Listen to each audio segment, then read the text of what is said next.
Assalamu alaikum everyone. Today we will discuss the letter ba. Ba comes like this.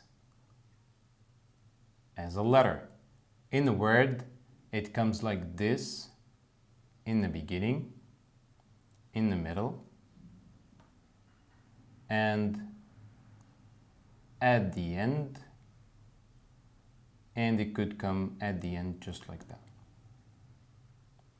Let's take an example for each. Let's take an example for each.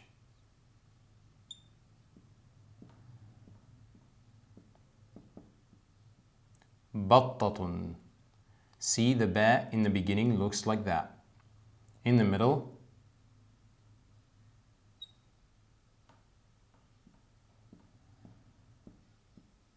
it looks like that.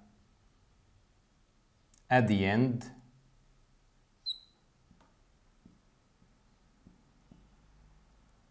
and it could come in a solo form.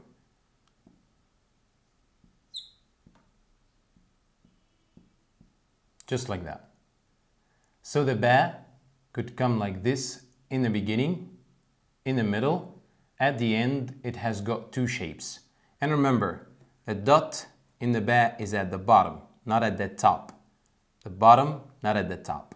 See you in the next episode.